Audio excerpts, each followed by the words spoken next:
ओम शांति। 15 फरवरी 2021 प्रातः मुरली। बाप दादा मधुबन।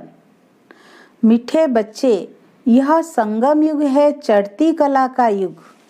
इसमें सभी का भला होता है, इसलिए कहा जाता चढ़ती कला तेरे भाने सर्व का भला। आज का प्रश्न, बाबा सभी ब्राह्मण बच्चों को बहुत बहुत बधाइयाँ देते हैं, क्यों? उत्तर, क्योंकि बाबा कहते तुम मेरे बच्चे मनुष्य से देवता बनते हो। तुम अभी रावण की जंजीरों से छूटते हो। तुम स्वर्ग की राजाई पाते हो, पास हुई अनर बनते हो। मैं नहीं, इसलिए बाबा तुम्हें बहुत बहुत बधाइयाँ देते हैं। तुम आत्माएं पतंग हो, तुम्हारी डोर मेरे हाथ में है। मैं तुम्हें स्वर्ग का मालिक बनाता हूँ। आज का गीत है, आखिर वो दिन आया आज। ओम शांति। यह अमर कथा कौन सुना रहे हैं? अमर कथा कहो, सत्यनारायण की कथा कहो, वह तिजरी की कथा कहो, तीनों मुख्य है। अभी तुम किसके सामने बैठे हो और कौन तुमको सुना रहे हैं? सत्संग तो इसने भी बहुत किए हैं। वहाँ तो सब मनुष्य देखने में आते हैं। कहेंगे फलाना सन्यासी कथा सुनाते हैं, शिवानंद सुनाते हैं। भारत में तो ढेर सत्संग है, गली गली में सत्संग है। माताएं भी पुस्तक उठाए बैठ सत्संग करती है। तो वहाँ मनुष्यों को देखना पड़ता है। लेकिन यहाँ तो वंडरफुल बात है, तुम्हारी बुद्धि में कौन है? परमात्मा। तुम कहते हो अभी बाबा सामने आया हुआ है। निराकार बाबा हमको पढ़ाते हैं।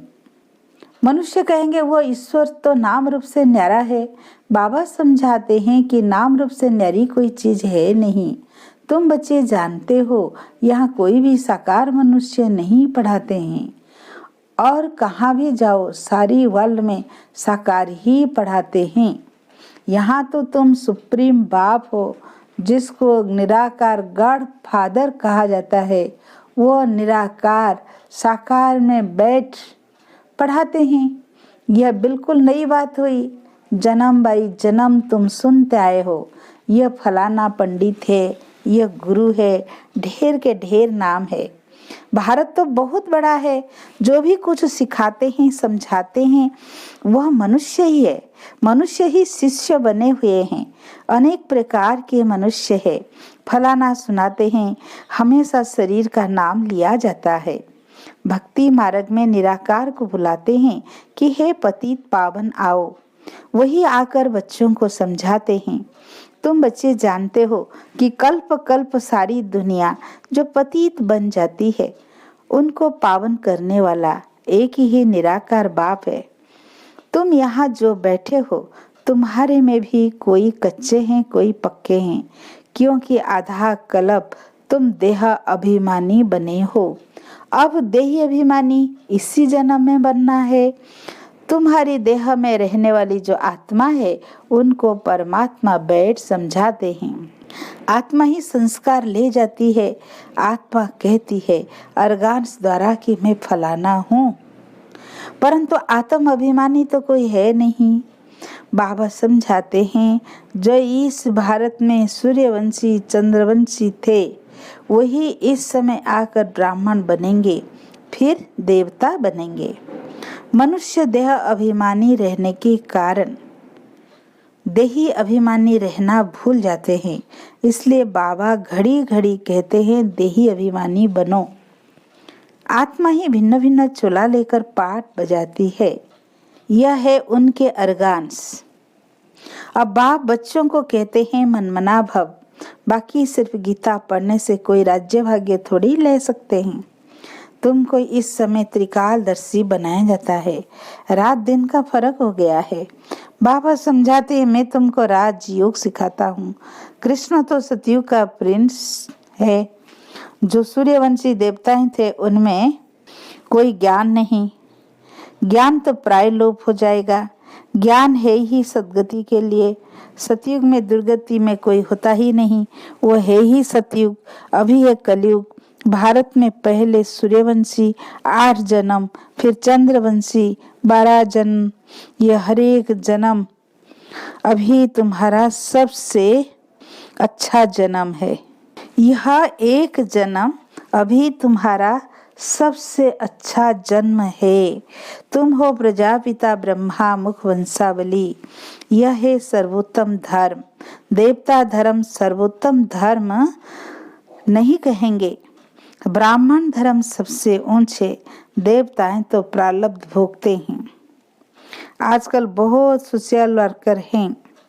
रूहानी सर्विस तुम्हारी है, वह है जिस्मानी सेवा करने वाले। रूहानी सर्विस एक ही बार होती है। आगे वो सोशल वर्कर आदि नहीं थे। राजा रानी राज्य करते थे। सतयुग में देवी देवता थे, तुम ही पूज्य थे, फिर पुजारी बने। लक्ष्मी नारायण द्वारा में जब वाम मार्ग में जाते हैं तो मंदिर बनाते हैं। पहले शिव का बनाते हैं, वह है सर्व का सदगति दाता, तो उनकी जरूर पूजा होनी चाहिए। शिव बाबा ने ही आत्माओं को निर्विकारी बनाया था ना। फिर होती है देवताओं की पूजा। तुम ही पूज्य थे, फिर पुजारी बने। बाबा ने समझाया है, चक्र को याद करते रहो। सीढ़ी उतरते उतरते एकदम पट पर खड़े हो गई हो। अब तुम्हारी चढ़ती कला है। कहते हैं चढ़ती कला तेरे भाने सर्व का भला। सारी दुनिया के मनुष्य मात्र की अभी चढ़ती कला करता हूँ। पतित पावन आकर सबको पावन बनाते हैं। जब सतयुग था तो चढ़ती कला थी और बाकी सब आत्माएं मुक्ति धाम में थी। बाप बैठ समझाते हैं, मीठे मीठे बच्चों, मेरा जन्म भारत में ही होता है। शिव बाबा आया था, गाया हुआ है। अब फिर आया हुआ है। इसको कहा जाता है राजस्व अश्वमेध अविनाशी रुद्र ज्ञान यज्ञ। स्वराज्य पाने के लिए यज्ञ रचा हुआ है। विघ्न भी पड़े थे, अब भी पड़ रहे हैं। माताओं पर अत्याचार होते हैं। कहते बाबा हमको यह नंगन करते हैं, हमको यह छोड़ते नहीं है। बाबा हमारी रक्षा करो। दिखाते हैं द्रौपदी की रक्षा हुई। अभी तुम 21 जन्मों के लिए बेहद के बाप से वर्षा लेने आए हो।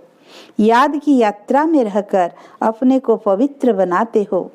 फिर विकार में गए तो खलास, एकदम गिर पड़ेंगे। इसलिए बाबा कहते हैं पवित्र जरूर बनना है। जो कल्प पहले बने थे वही पवित्रता की प्रतिज्ञा करेंगे। फिर कोई पवित्र रह सकते हैं, कोई नहीं रह सकते हैं। मुख्य बात है याद की। याद करेंगे, पवित्र रहेंगे और सुदर्शन चक्र फिराते रहेंगे तो फिर उच्च पद पाएंगे।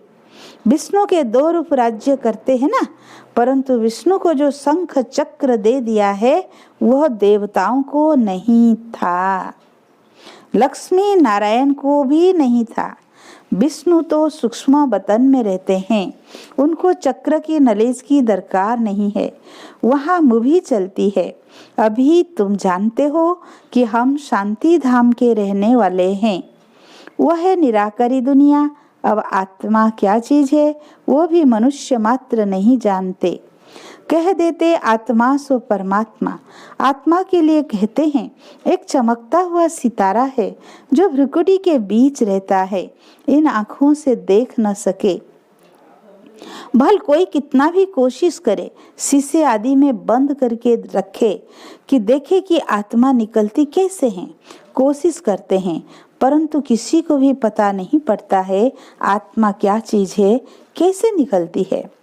बाकी इतना कहते हैं आत्मा स्टार मिसल है, दिव्य दृष्टि बिगर उसको देखा नहीं जाता।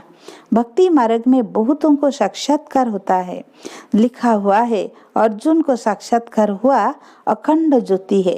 अर्जुन ने कहा हम सहन नहीं कर सकते।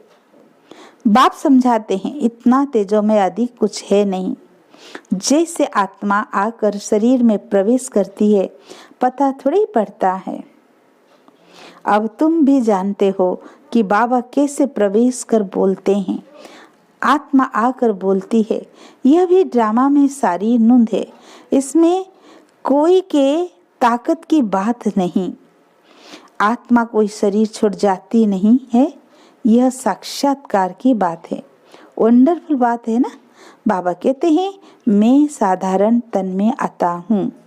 आत्मा को बुलाते हैं ना, आगे आत्माओं को बुलाकर उनसे पूछते भी थे, अभी तो तमो प्रधान बन गए हैं ना। बाप आते ही इसलिए हैं कि हम जाकर पतितों को पावन बनाएं। कहते भी हैं 84 जन्म, तो समझना चाहिए कि जो पहले आए हैं उन्होंने ही जरूर 84 जन्म लिए होंगे। वो तो लाखों बरस कह देते हैं। अब बाप समझाते हैं, तुमको स्वर्ग में भेजा था, तुमने जाकर राज्य किया था। तुम भारतवासियों को स्वर्ग में भेजा था, राजयोग सिखाया था संगम पर। बाबा कहते हैं, मैं कल्प के संगम युगे आता हूँ। गीता में फिर युगे युगे अक्षर लिख दिया है। अभी तुम जानते हो हम सीढ़ी कैसे उतरते हैं फिर चढ़ते हैं, चढ़ती कला फिर उतरती कला। अभी यह संगम युग है, सर्व की चढ़ती कला का युग। सब चढ़ जाते हैं, सब ऊपर में जाएंगे, फिर तुम आएंगे स्वर्ग में पाठ बजाने। सतयुग में दूसरा कोई धर्म नहीं था, उनको कहा जाता है वॉइसलेस वर्ल्ड। फिर देवी देवताएं वाम मार्ग में जाकर सब विशेष होने लगते हैं, यथा राजा रानी तथा प्रजा। बाप समझाते हैं, हे भारतवासी, तुम वॉइसलेस वर्ल्ड में थे, अब है विशेष वर्ल्ड। अनेक धर्म है, बाकी एक देवी देवता धर्म नहीं है। जरूर जब ना हो तब तो फिर स्थापना हो। बाबा कहते हैं, मैं ब्रह्मा द्वारा आकर आदि सनातन देवी देवता धर्म की स्थापना करता हूँ। यहाँ ही करेंगे ना, सूक्ष्म वतन में तो नहीं करेंगे। लिखा हुआ है, ब्रह्मा द्वारा आदि सनातन देवी देवता धर्म की रचना रचते हैं। तुमको इस समय पावन नहीं कहेंगे, पावन बन रहे हैं। टाइम तो लगता है ना। पतित से पावन कैसे बने, यह कोई शास्त्रों में नहीं है। वास्तव में महिमा तो एक बाप की है। उस बाप को भूलने के कारण ही अरफान बनने पड़े हैं, लड़ते रहते हैं। फिर कहते हैं सब मिलकर एक जगह कैसे हो, भाई भाई है ना। बाबा तो अनुभवी है, भक्ति भी इसने पूरी की है, सबसे अधिक गुरु किए हैं। अब बाबा कहते इन सब को छोड़ो, अब मैं तुमको मिला हुआ हूँ, सर्व का सद्गति दाता, एक सत्य श्री अकाल कहते हैं ना।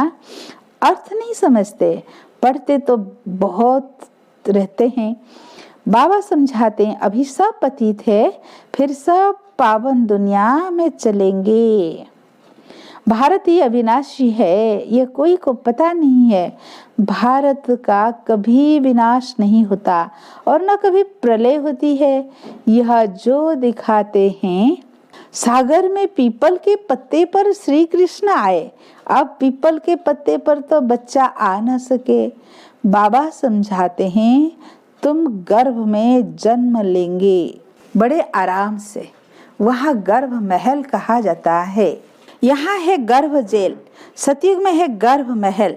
आत्मा को पहले से ही साक्षात्कार होता है, यह तन छोड़ दूसरा लेना है।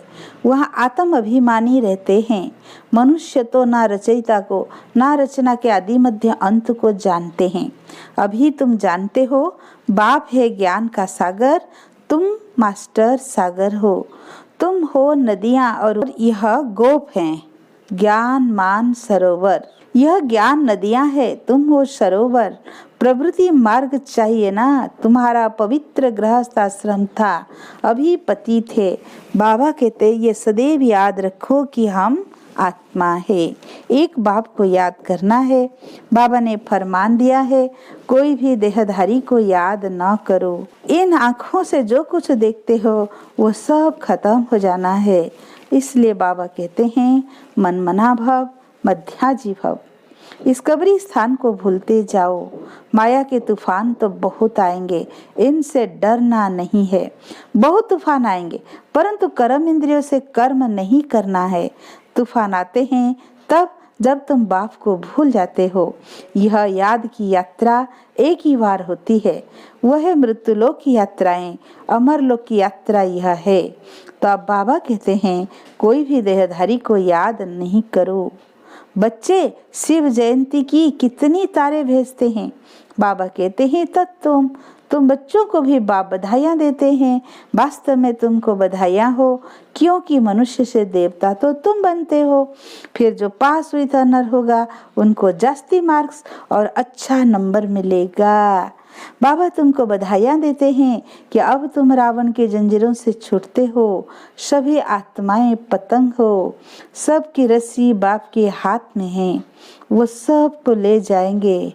सर्व के सद्गति दाता हैं, परंतु तुम स्वर्ग की राजाई पाने के लिए अपुरुषार्थ कर रहे हो। अच्छा, मीठे मीठे सिकीरत है बच्चों प्रति माता पिता बाप दादा का याद प्यार और गुड मॉर्निंग। रूहानी बाप की रूहानी बच्चों को नमस्ते। हम रूहानी बच्चों की रूहानी बाप दादा को याद प्यार गुड मॉर्निंग नमस्ते नमस्ते। धारणा के लिए मुख्य सार। पहला पॉइंट, पास विथ ऑनर होने के लिए एक बाप को याद करना है, किसी भी देहधारी को नहीं। इन आँखों से जो कुछ दिखाई देता है उसे देखते भी नहीं देखना है। सेकंड पॉइंट, इस अमरलोक की यात्रा पर जा रहे हैं, इसीलिए मृत्यु लोक का कुछ भी याद न रहे। इन कर्म इंद्रियों से कोई भी विकर्म ना हो, यह भी ध्यान रखना है।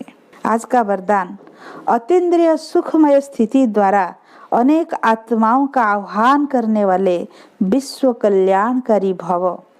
जितना लास्ट कर्मातीत स्टेज समीप आती जाएगी, उतना आवाज से परे शांत स्वरूप की स्थिति अधिक प्रिय लगेगी।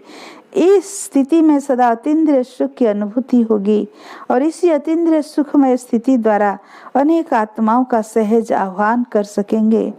यह पावरफुल स्थिति ही विश्व कल्याणकारी स्थिति है। इसी स्थिति द्वारा कितनी भी दूर रहने वाली आत्मा को संदेश पहुंचा सकते हो। आज का स्लोगन, हर एक की विशेषता को स्मृति में रख फेथफुल बनो तो संगठन एक मत हो जाएगा। अच्छा, ओम शांति।